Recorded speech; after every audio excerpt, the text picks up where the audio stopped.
berjuang melawan godaan, berjuang melawan kelemahan, tapi tidak pernah menang. Kita berusaha keras, kita berdoa, kita beribadah, tapi rasanya ada tembok yang tidak bisa ditembus. Mengapa? Di sini kita akan membongkar akar masalahnya dan menemukan jalan yang sesungguhnya menuju kemenangan. Mari kita mulai dari sisi kiri, akar masalah dan penghalang kemenangan. Di sini tertulis satu kalimat yang sangat mengejutkan. Ego adalah tempat persembunyian musuh. Mengapa? Kuncinya ada di sini. Satan bersatu dengan ego manusia. Ingat kisah Kejadian saat Adam jatuh ke dalam dosa? Alkitab berkata, karena kejatuhan itu, iblis menyatu dengan jiwa manusia, yaitu dengan ego, keinginan diri sendiri, kebanggaan diri, keinginan daging, sehingga kita menjadi apa? Makanan Satan. Betapa mengerikannya.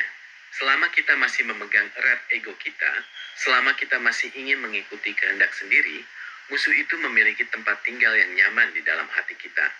Dia tidak perlu datang dari luar, dia sudah ada di dalam, bersembunyi di balik rasa ingin dihargai, ingin menang sendiri, ingin diakui, dan keinginan-keinginan diri lainnya. Masalah kedua yang menjadi penghalang besar adalah melayani dengan kekuatan sendiri adalah kegagalan. Kita sering berpikir, saya punya bakat, saya punya kemampuan, saya pintar, saya berpendidikan, saya punya kekuatan, saya pasti bisa melayani Tuhan, saya pasti bisa berbuat baik. Tapi di sini dijelaskan, kemampuan alamiah adalah kecerdasan atau bakat yang belum pernah ditanggung salib. Kemampuan kita, kehebatan kita, kebaikan kita sendiri, semua itu belum disucikan, belum diserahkan, belum diubah oleh kuasa Allah. Saat kita berusaha melakukan hal rohani dengan kekuatan manusiawi, itu pasti gagal. Itu bukan kekuatan dari Allah, itu hanya kekuatan diri sendiri yang akhirnya akan membuat kita lelah, patah semangat, dan malah menjadi bangga diri. Dan dampaknya, ini sangat serius. Tertulis, ego dan kemampuan alamiah manusia adalah hal yang paling mengganggu proses pembangunan bersama gereja. Mengapa? Karena ego selalu ingin menjadi yang pertama, selalu ingin pendapatnya yang benar, selalu ingin diikuti. Ego memecah belah, ego membuat kita tidak bisa bersatu. Itulah sebabnya pembangunan tubuh Kristus seringkali terhambat karena kita masih membawa ego dan kehebatan diri masing-masing. Nah, sekarang kita beralih ke tengah, ke bagian paling inti, jalan menuju kemenangan sejati. Ada 3 kunci utama yang harus kita jalani. Tertulis jelas di sini, darah, perkataan kesaksian, dan penyangkalan diri. Ini adalah 3 senjata pemenang, seperti yang tertulis di kitab Wahyu, jam 12:11. Mereka mengalahkan dia oleh darah anak domba, oleh perkataan kesaksian mereka, dan mereka tidak mengasihi nyawa mereka sampai mati. Mari kita bahas satu persatu. Pertama, darah. Darah Yesus adalah dasar segalanya. Darahnya sudah menebus kita, sudah membersihkan kita dari dosa, sudah memutuskan kuasa dosa atas hidup kita. Tanpa darah Yesus, kita tidak berhak mendekat kepada Allah. Tidak ada kekuatan untuk berubah. Darah itu adalah harga yang dibayar Yesus di kayu salib agar kita dibebaskan. Kedua, perkataan kesaksian. Apa artinya? Kita harus mengaku, kita harus bersaksi, kita harus mengucapkan apa yang dikatakan Allah, bukan apa yang dikatakan perasaan kita atau keadaan kita. Kita mengaku kebenaran firman Tuhan, kita mengaku kemenangannya, kita mengaku bahwa kita sudah miliknya. Mulut kita memegang kunci, apa yang kita ucapkan, itulah yang kita alami.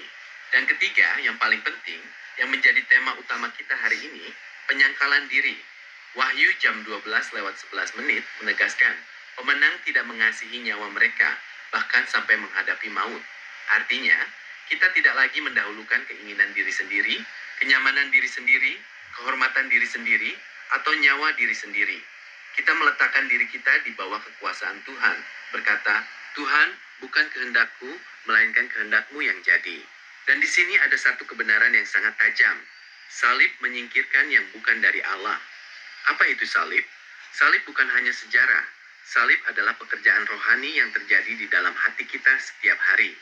Tertulis, salib membuat kita gemetar dan tidak berani bertindak sendiri tanpa bersandar pada Tuhan. Saat kita menerima pekerjaan salib, saat kita mau disucikan, mau dipatahkan keinginan diri kita, maka semua yang bukan dari Allah, semua kebanggaan, semua ambisi duniawi, semua keinginan daging, semua kemampuan diri sendiri akan disingkirkan. Salib mematahkan ego kita. Salib mematikan kehendak diri. sehingga yang tinggal hanyalah apa yang berasal dari Allah. Dan saat yang bukan dari Allah sudah hilang, saat ego sudah mati, disitulah musuh tidak lagi punya tempat bersembunyi. Disitulah kita mulai menang. Sekarang kita lihat sisi kanan, menjadi kurban curahan. Ini adalah hasil akhir, tujuan dari semua proses ini. Tertulis, menjadi kurban curahan hidup yang memuaskan hati Allah. Apa artinya? Setelah kita melewati proses penyangkalan diri, setelah salib bekerja di dalam kita, setelah ego kita disingkirkan, hidup kita berubah menjadi saluran berkat bagi orang lain dan menjadi kepuasan bagi hati Allah. Seperti air yang mengalir deras, membawa kehidupan kemanapun ia pergi, begitulah hidup kita seharusnya. Bukan lagi hidup untuk diri sendiri, tapi hidup untuk memuaskan hati Bapa dan memberkati sesama. Mari kita lihat dampak rohani dari sikap kita terhadap hayat jiwa, terhadap hidup, keinginan dan kehendak diri kita sendiri. Ada 3 kemungkinan kondisi kita. Pertama, menyayangi hayat jiwa. Artinya, kita sangat menyayangi diri sendiri, mendahulukan diri sendiri, menjaga keinginan diri sendiri mati-matian. Apa dampak rohani dan status kita terhadap iblis? Tetap menjadi debu, kembali seperti saat kita belum diselamatkan, lemah, tak berdaya.